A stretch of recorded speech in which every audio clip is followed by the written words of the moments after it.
네, 오늘 말씀은 창세기 12장 말씀이에요. 창세기 12장 8절에 보면 이런 말씀이 있습니다. 거기서 베델 동편 산으로 옮겨 장막을 치니 선은 베델이요 동은 아이라. 그가 그곳에서 여호와를 위하여 단을 쌓고 여호와의 이름을 부르더니. 이 말씀이 있거든요. 아브라함이 롯과 같이 이제 가나안을 향해서 떠나는 거죠.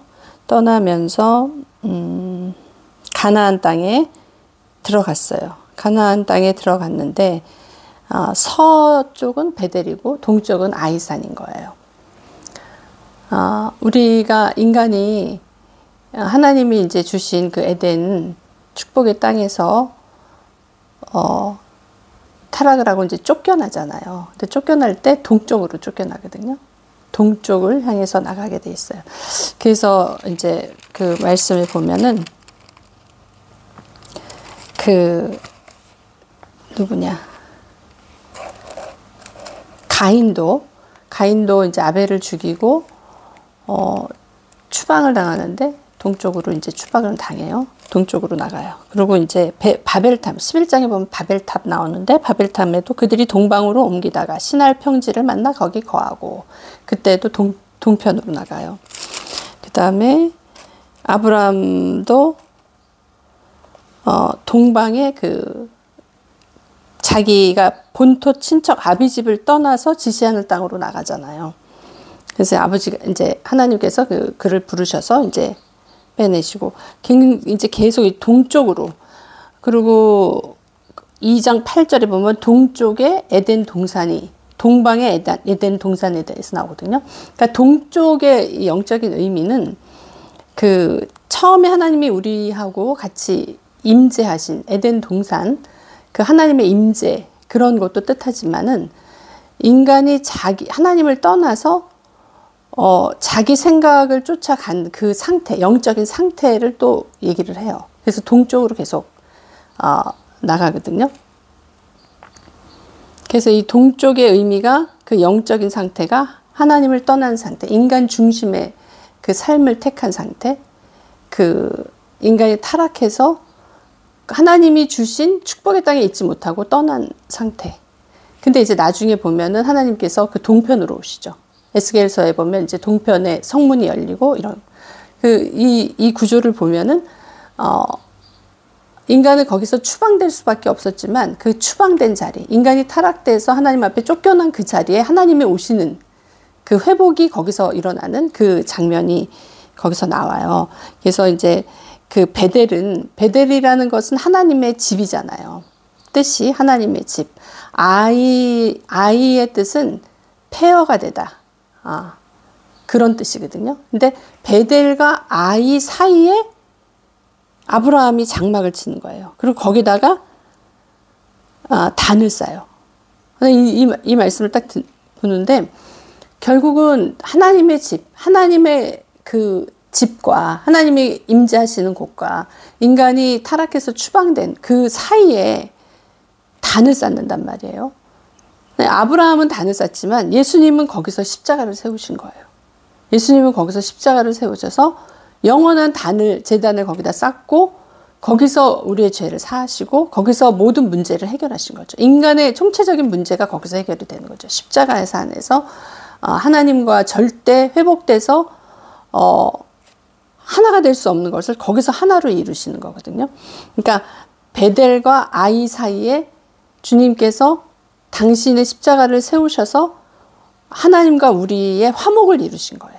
그래서 그 단을 쌓고 여호와의 이름을 부르더니 이제 이 말씀이 나와요. 그러면서 여호와의 이름을 불렀는데 아브라함이 어떻게 하냐면 점점 남방으로 옮겨갔더라 이렇게 나와요. 그 다음 절에 여호와의 이름을 부르고 주님이 거하라는 그 땅에 있어야 되는데 이제 남방으로 옮기는 거예요. 이유는 뭐냐면 그 땅에 기근이 있어서 옮기는 거예요. 하나님이 예비하시고 하나님의 약속의 땅인데 그 땅에 먼저 들어가니까 기근이 딱 들어왔네. 그러니까 인간이 하나님의 집으로 들어가는 그 베델에 거하지를 못하고 아이성에 있으면서 자기의 생각을 굴리는 거지. 자기의 생각과 자기의 안전을 쫓아서 생명 보존이라는 어떤 나를 보호하고자 하는 그런 생각을 쫓아서 남방으로 내려가는데, 그 이유는 기근이 있어서 그래요. 그러니까 시험을 만난 거죠. 자기가 살아가는데 그 약속된 땅에서 풍요와 어떠한 그런 것을 하면서 거기서 누리면서 살아야 되는데, 딱 가보니까 막상 닥친 거는 기근이에요. 근데 우리가, 야고보서에 보면 이런 말씀이 있습니다. 야고보서 2장 말씀에, 형제들아 너희가 여러 가지 시험을 만나거든 온전히 기쁘게 여기라. 시험을 만난 거예요. 시험을 만나서 기근이라는 지금 당장 먹고 살 문제에 딱 접하니까 기뻐하지를 못하는 거야, 아브라함이. 그러면서 거기서 기뻐하지를 못하니까는 이제 남방으로 내려가는 거죠. 애굽으로. 하나님이 거하시는 베델에 있어야 되는 사람이 애굽으로 내려가는 거예요. 애굽에는 뭐가 있어요? 애굽에는 세상 신이 있고, 애굽에는 그 말하는 문명도 있고, 애굽에는 사람들이 좋게 보인 눈에 좋은 모든 것들이 또 있을 수도 있고, 거기서 말하는 진짜 기근을 해결할 수 있는 양식이, 육적인 양식이 있을 수도 있죠. 그렇지만 정말 하나님이 왜 그 가나안 땅으로 보내서, 그 약속의 땅으로 보내서 거기에 거하라고 했는지 그거를 헤아리기 전에 자기 생각으로 이제 내려가는 거예요. 근데 이 하나님이 이런 시험을 우리에게 주시는 이유는 야고보서 1장 3절에 보면, 이는 믿음의 시련이, 지금 믿음의 시련을 당했어요. 기근이 왔으니까 믿음의 시련이 인내를 만들어주기 위해서 주신 거라는 거야. 인내를 온전히 이루라. 이는 너희로 온전하고 구비하여 조금도 부족함이 없게 하려고 함이라. 그러니까 약속의 땅에 보냈다는 그 믿음을 갖고 그 믿음의 말씀을 쫓아서 약속의 땅에 갔으면, 인내를 온전히 이뤄서 온전히 구비하고 조금도 부족함이 없게끔 그 땅에 있어야 돼요. 왜냐하면 우리가 어떤 일을 당할 때 우리가 기대하지 않은 일이 먼저 오는 거예요. 하나님이 함께 하시는데 왜 나한테 기근이 오나? 여기서 이제 당황하는 거야. 하나님이 함께 하셨는데. 그러니까 하나님을 온전히 신뢰하지를 못하는 거예요. 기근이 온 거는 그 당장 현실의 상황의 기근만을 보는 거야. 그 기근 뒤에 영원한 영적의 기근이 오지 않게끔 마련하신 하나님의 뜻이 있는데, 그거를 보질 않고 당장 내 육적으로 기근이 온 거에 대해서 참을 수가 없는 거예요. 내 생각대로 믿는 거지. 내 생각대로 믿으면서 그 해석을 하는 거죠. 그러니까 당연히 애굽에 내려갈 수 있는 그 용기가 생기는 거야. 하나님이 틀렸다 이거죠. 내가 맞는다 이거지. 그래서 믿음의 시련이 인내를 만들어서 온전하게 구비해서 부족함이 없게 하려고 하는 하나님의 뜻을 거스리고 자기의 생각대로 기근을 해결할 수 있을 거라고 생각해서 애굽으로 내려가는 거예요. 근데 하나님은 야고보서 1장 5절에 너희 중에 누구든지 지혜가 부족하거든 모든 사람에게 후히 주시고 꾸짖지 아니하시는 하나님께 구하라. 그리하면 주시리라. 기근이 왔을 때 지혜를 구해서 하나님 이 기근을 어떻게 면해야 될까요? 구하지 않고 그냥 자기 발로 내려간 거죠. 오직 믿음으로 구하고 조금도 의심하지 말라. 기근이 왔는데 그 의심하지 않는다는 게 참 인간의 육체를 가진 사람으로서 참 쉽지 않죠. 먹어야지 배부르고 등따신데 그 눈앞에 보이는 기근을 영적인 그걸로 생각을 해서 영적으로 내가 행동을 한다. 영적으로 하나님 앞에 믿음으로 행동을 한다. 이게 이제 근데 하나님이 원하시는 거죠. 우리가 온전하게 구비해서 조금도 부족함이 없으려면 이 영적인 파워가 이렇게 해서 먼저 돼야 된다는 거죠. 하나님이 왜 육적인 기근을 나한테 주셨나?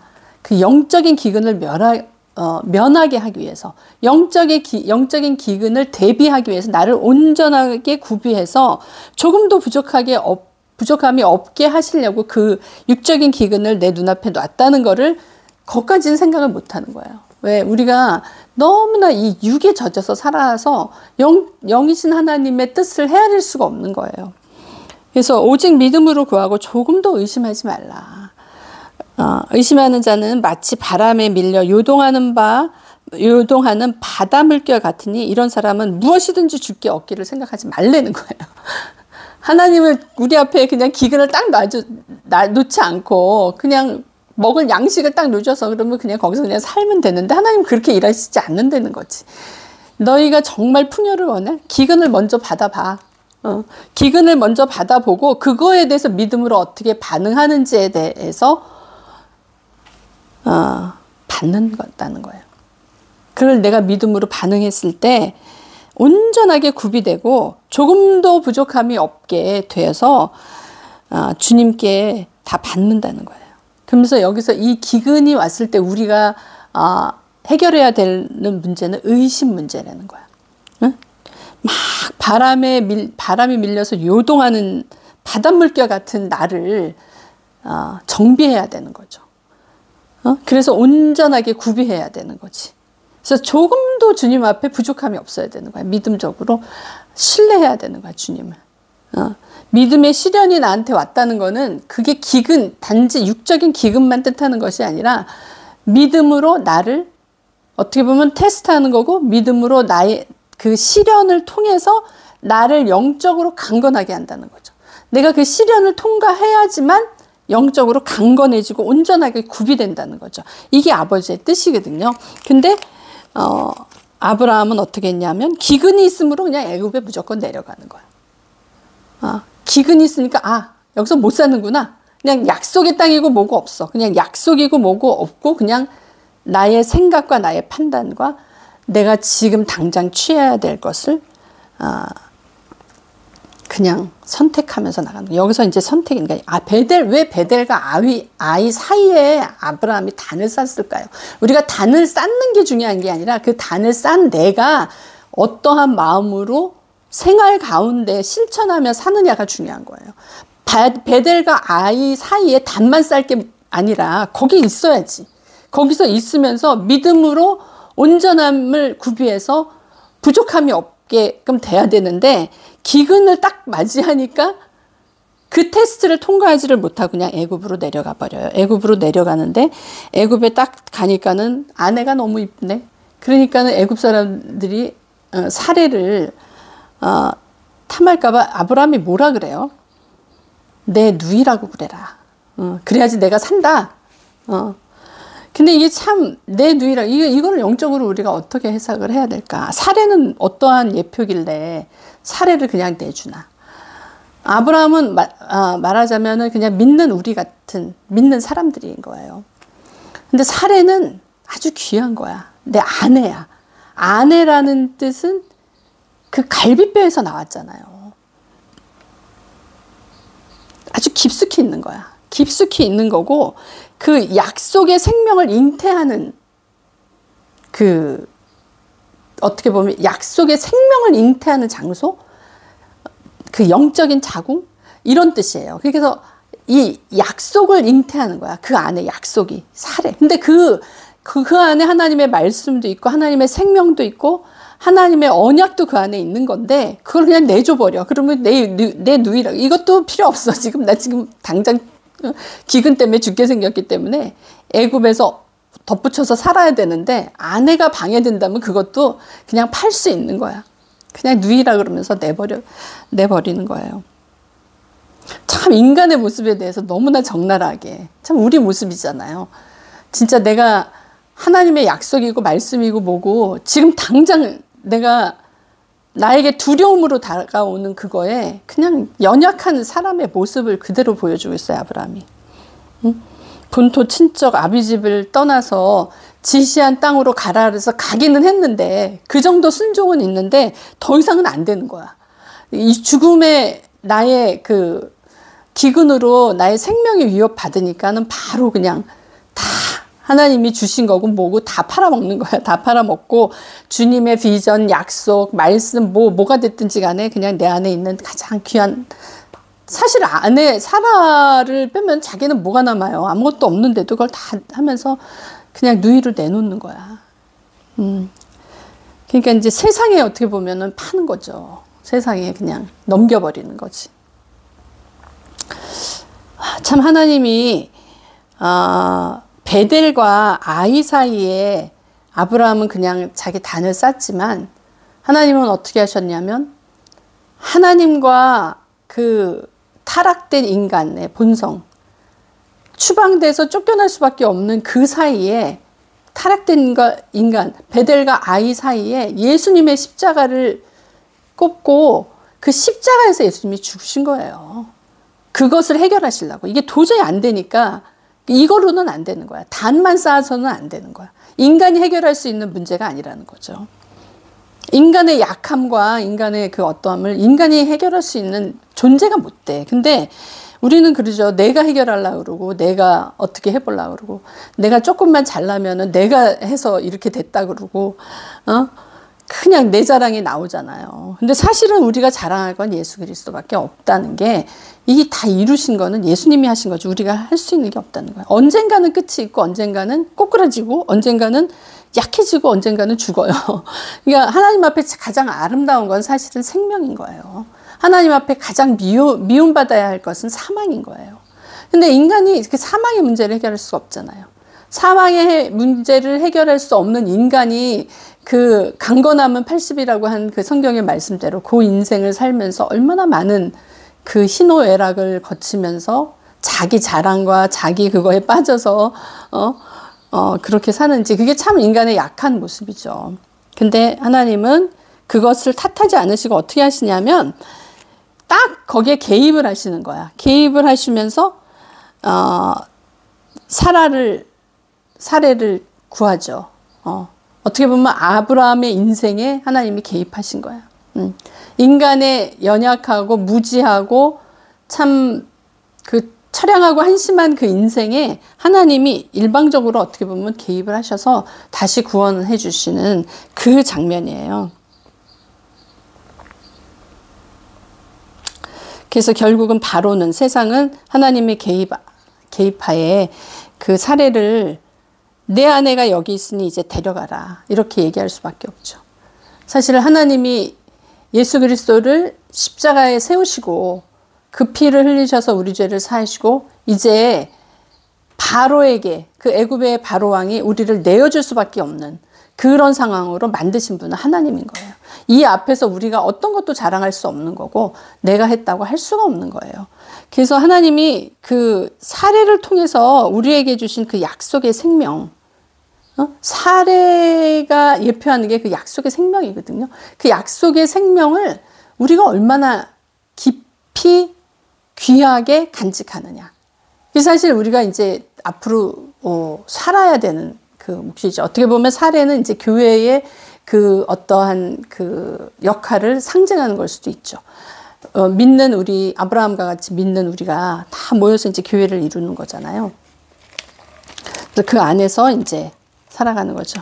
사실 우리가 이 세상을 사는 게 사실 만만치가 않고 두려움도 많죠. 내가 이 땅을 살아간다는 게 참 이제 지나서 60이 되니까 지나갔나 보다 하지만 그 살 때는 정말 두려웠을 적도 많았었거든요. 그리고 그 안에서 얼마나 번민하면서 사는 적이 많았어요. 어떻게 이렇게 하면 좀 될까, 저렇게 하면 될까. 그리고 나에게 당장 온 이 기근을 어떻게 면할까. 그 생각, 그 고민을 하면서 살았지만 사실 지나가 보면은 사실 그 온전한 믿음을, 야고보서 말씀처럼 그 하나님이 주신 그 시험, 그 시련 가운데서 그것을 온전하게 기쁘게 여기면서 믿음의 시련이 나에게 이 인내를 통해서 하나님이 온전한 것을 주신다라는 그 믿음으로